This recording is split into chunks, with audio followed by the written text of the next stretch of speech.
Cannot believe the feeling that I have inside now.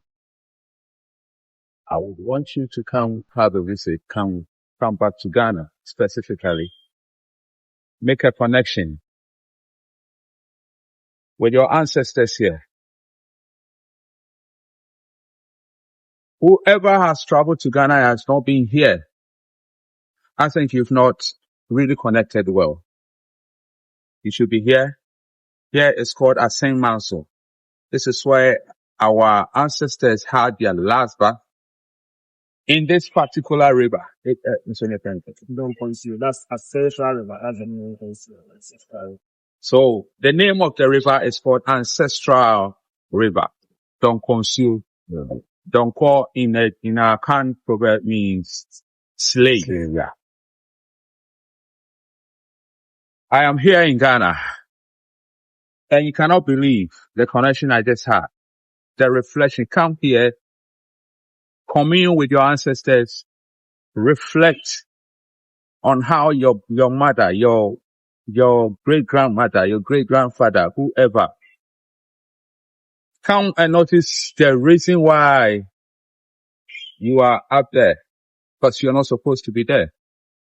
That's why you are not being treated fairly and all that. Come back home and connect, commune with the You have ancestors. ashes. No. If you have ashes or whatever of your father, bring the ashes here. You'll be allowed to sprinkle it in the river. You can also make your wishes right here. You can make your wishes and all that right here. Yeah. And watch the miracle that will happen. So, I will say thank you once again, my brother. Please mention your name again today. Yusuf? Yusuf. Yeah. Okay. Wow. But you can call me Kofi. I believe Okay. as slave masters, the slave masters that came here, they came with a well of the street. Yeah. And that is what I always say, because we had names like Kofi, Kwame. It was a life assignment. Of The course. day you are born, your name was automatically. So been called. Kofi is born on Friday. Yes. My name is Pary. I was born on a Saturday. Yeah. But That before was they our took names. them, before they took them through the door of no return, they had names like S. They took those names off and gave them what I call the slave names. Yeah. Angela, Bright, Anno. Once you find yourself in the United States and you are called Bright, it's very difficult to convince you that you're an African. Mm. And that is why they came with a plan. Mm. That is why when you come back, we tell you that you are back home because this is your land. When you look back on the wall, you can see it's written clearly We are back home. that you are back home. Yeah. And it's good to be back home. Wow. Oh, God. I feel happy. Hey, the time flies to me. So Yeah. normally when it rains, like in the rainy season, you can fly up to this wall. Oh, Really? yeah. So that's why it was taking You were taking us. most of them out. Oh, It can okay. go as high as this one. Oh, okay. So your ancestors were given a last back here with their chains on and that big metal on their legs. And the metal Remember? ball, finish. The metal balls were on their legs. When you enter into a river, the metal will drag you down. So when it's flat and the running water is heavy, like it just takes them away.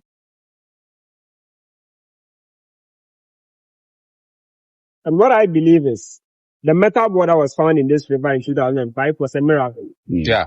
Because normally, when people come, we let them come to the first battle of return. But that particular lady, I always say, was stubborn and curious. Just Whilst wanted her to colleagues were here, she was in a walk around Inside. in the river. She went to the last bath area and she found the metal ball. And the chain. Wow. So and I believe it's a miracle. You Yeah. walk from here inside that side That side. Oh, and found okay. out that The metal ball was right Okay. there in the mud. Okay. it's a miracle. Okay. It's a miracle. It's a miracle. Wow. I don't know. It's a mixed feeling, bro. Yeah. It's a good day to connect with my ancestors. Also, a very sad day for me. Because of what they went through. Yes. Ow. Bro. Very sad. It's cutting. It's very sad. It's a mixed feeling for me. I don't know how to feel. Because I always say our ancestors, they were very strong. Bro. Because if you put yourself in those shoes, I wonder how they survive. How? I will not survive just a minute. I swear, with that metal that I was holding on my hand, in my leg, on my leg, Two of that. It's not I will easy not at survive. all. Most of them were very strong. They were very strong. Our ancestors fought very hard for us. Yeah. They did, bro. They did. And you know what? I recently, when I surf on the internet, Yeah. I can see some people making stupid statements like, let the Europeans come and, reign in Africa again. Because, are you serious? Those statements, that is what I always say. There's an issue about mental slavery that we still Jesus suffer Christ. from. If you want them to come and reign or colonize us again, that means they'll take everything that we own. Yeah. Our resources, Yeah. and that is what they came to do. Yeah. So if they come back, they are normally they are powerful than Yeah. us. Of course. So when they come, they'll continue to reign and they'll have the power. When the first set of Portuguese landed here in 1471, they requested for a land Yeah. to build a trading center. Yeah. So for on the record, the Yeah. Portuguese was the Was the first 1471. Europeans to come here Yeah. in Ghana. Yeah. When they landed at Elmina, they requested for a land to Oh. build a trading center Yeah. for their commodities, guns, cola, ivory, spices, and the rest. Now, when they requested for a land, they brought the resources. They told the chiefs that we want the land, we give you these resources. But the chiefs kept turning them down. Oh. They didn't need them. Yeah. But every time they turned them down, they'll go back, enrich their proposals, and bring it back. Now, the chiefs did not accept because of the proposal. They accepted because they thought that the Portuguese meant war. Yeah. And that is why they gave them the land to build a trading center. And the first thing they built was the Elmina Castle. They didn't only build a castle, they had chambers hidden at the bottom of the castle, which they later transformed into a slaveholding cell. And that is why I say they always came with their plan. Plans, yeah. And that wasn't our plan. Yeah. But what I always say is that some of our chiefs participated in the change. Okay. So that brings me to a question. Okay. My brother, was there slavery before the Europeans came Okay. here? There was And how was it? There was no form of slavery when the Portuguese landed here. There was a system that Africans were practicing known as indentured servitude, Okay. which was totally different from slavery. Yeah. Okay. Now, due to the triangular trade, they went to areas around Togo, Benin, Nigeria, the slave coast, and people had to migrate. Now, due to migration, when you go to a land that is not yours, you have to win, you have to fight and win over that land. That was why they were fighting for territorial expansion. Okay. So Once- our kings were fighting for And the people territorial are expansion expansion. to own the place. Okay. Now, once I fight over your territory and win over your territory, everything you own becomes mine. If you have war victims, if you have farmers, if you have doctors or healers, I induct and integrate them. But the difference is this. In indentured servitude, it's not slavery. You're not put in chains and shackles. All right. Your names are intact. Your names are not ripped out. Your identity stays the same. Okay. You are not a property. Once you give birth, your child does not inherit your status. Okay. Okay. And you are allowed to go through ranks to become a prominent person. Yeah. And after a maximum of 7 years, you are guaranteed freedom. Yeah. Freedom. If you are a farmer that is made to allow work on a plantation, Yeah. you can feed from that plantation. Yeah. And you can eat from it. For sure. You can own some. Sure. But in slavery, if you are given a plantation to work on, you dare not touch it. You cannot even eat when you are hungry. Yeah. You are a property. Once you conceive and you're about to give birth, your child in your belly is automatically seen as a slave. You have no control over that child. That's the difference. Your identity is not kept intact. Your names are ripped off you. And you are put in chains and shackles. If you compare these, you realize that they are totally different things. But anytime you raise the issue about slavery, they say that, oh, Africans are already practicing it. And I always say no. But I'll say some of our leaders participated in this. I see, I've treated this on my page though, but I think you are giving me the depth in it. I've treated just exactly what you said, because I know that our form of slavery, it's like, it was totally different from you being in the shackles and being beaten and all that. When you are a slave to, let's say, when a king comes to conquer your area or your I would like to say when you're a servant to to somebody, you just serve. You cook for the person, that's it. You eat some, that's it. That was just it. That was just it. And why I always say some of our leaders participated in the trade, the slave trade is that when the Portuguese landed, after building their castle, they told the kings and queens that these war victims you have inducted as a result of the servitude are not your own people. Once you keep them for some number of years, they learn your strengths, your weaknesses, and turn against you. Mm-hmm. Now they told them that they have powerful weapons, guns and gunpowders, which can make the kings powerful. They don't need the war victims. And they told them that once we give you this this weapons, the guns and gunpowders, in exchange you give us your war victims. And our chiefs and kings were greedy and naive. Some of them gave out the war victims. Was mirror part of it? Yeah. There were several resources. In exchange, they took the guns and gunpowder. Was it because then they had not seen a mirror? Yes, that is why I always say they were naive. Their knowledge to those things was pretty small. They thought that they were in a fair trade, but it wasn't fair. So when they realized that the numbers that the chiefs were given was less than the numbers that they actually needed to work on their plantations, that was when they transformed from the barter trade by deceiving them into raiding, kidnapping, and burning homes. They realized they were too powerful. Why do you have to deceive them? We can just go there, kidnap a group of people, and put them in chains and shackles. That was when it evolved into a bigger picture. Other countries started to emerge. The English, the Dutch, the Germans, they all came. And it evolved into a bigger picture. That is why I always say some of them participated. But there was no form of slavery which was practiced. So some of them participated ignorantly. Yes. Because they had no idea that they were looting them. Okay, I see. My brother, thank you. So we go to the wall. That's the final. Yeah, the wall. Right? That's the final thing on the wall. So my brother Assin Meshach also decided to have connection with his ancestors. And yes, I would say, what are you waiting for, my brothers and sisters from the diaspora? Come, reflect, commune, and connect with your great-great-great-grandfathers, grandmothers, and your bloodline. So the branding and everything was done here. The first branding was done here. And this where we have a poster here where we have the first branding. He has 3 marks on his back. Okay. So they put the metal in fire. When it becomes hot, they put it on the skin. Wow. So they had different inscriptions. Once you see an inscription on a person, you know that this person belongs to this slave master. They were grouping them and they're allowed to walk back. So, example, if your slave master is Michael, they will design an M. So he has a design on his metal that he will put on your skin. So that is what they will be doing to differentiate you. And all this was done here. Right here. After you have your last. After you have your bath. That is when you are claimed as a finished product. You look good now. They have to sell you. So someone asks, why is it first branding? And I always say, when they are taken from here and you find yourself at the dungeon, you are shipped to the United States.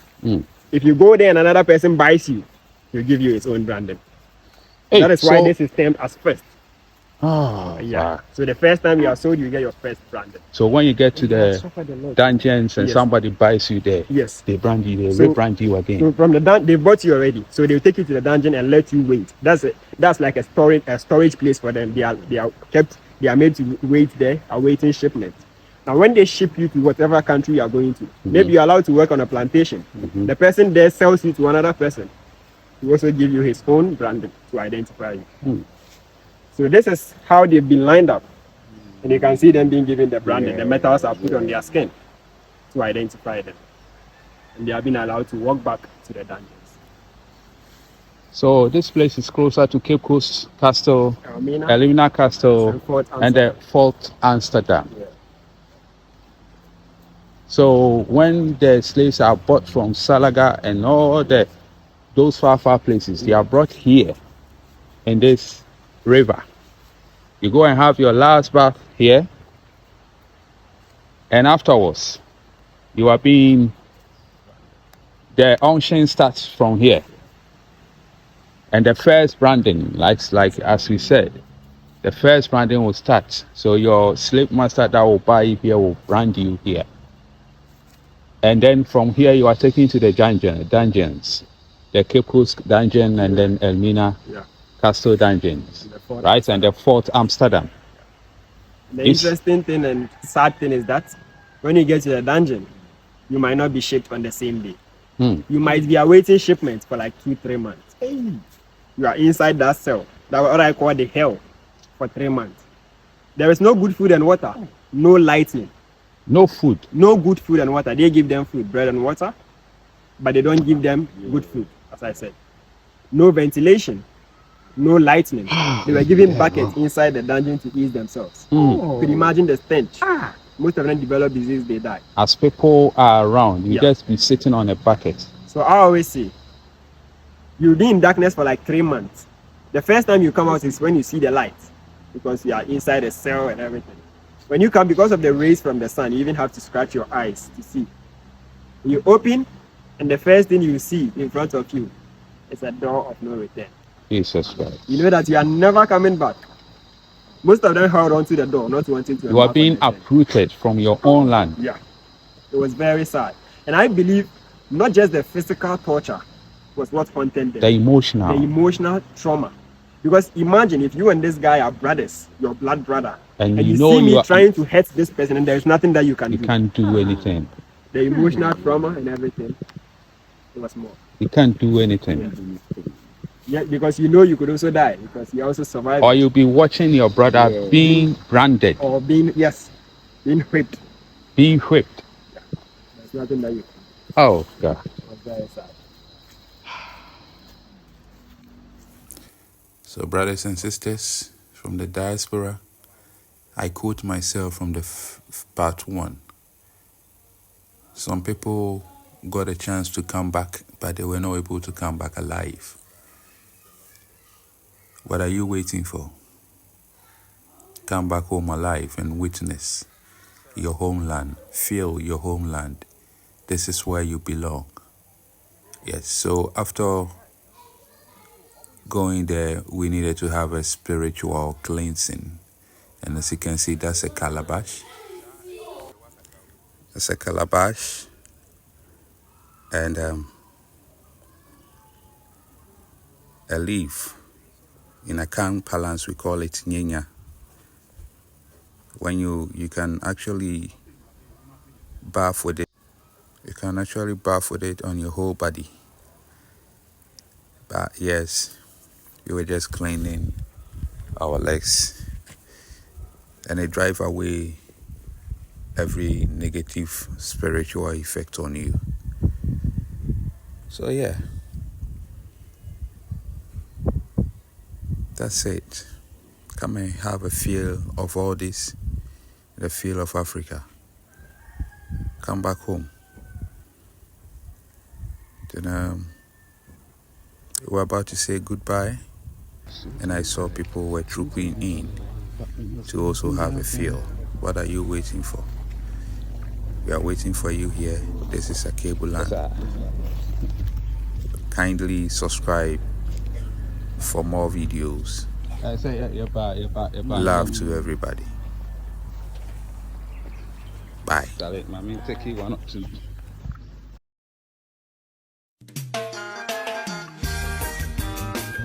Jamaica we call it dungeon, but the British man him call it dungeon.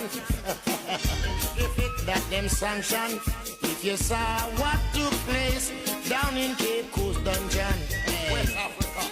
If you saw what took place down in the dungeon, man blood clot up down in the Fred Douglas. And this is what the boss. Nathaniel Fenner. You're welcome. This is your land, a lawn of meditation. This is where you really sojourner through it. Marcus de Garvey Jr. These are the people that fought for us. And the original man, Dr. Osajifo Kwame Nkrumah. This is Assin Manso. You're welcome. I entreat you all to come and connect with your mom, with your ancestors. See you. This is a cable line.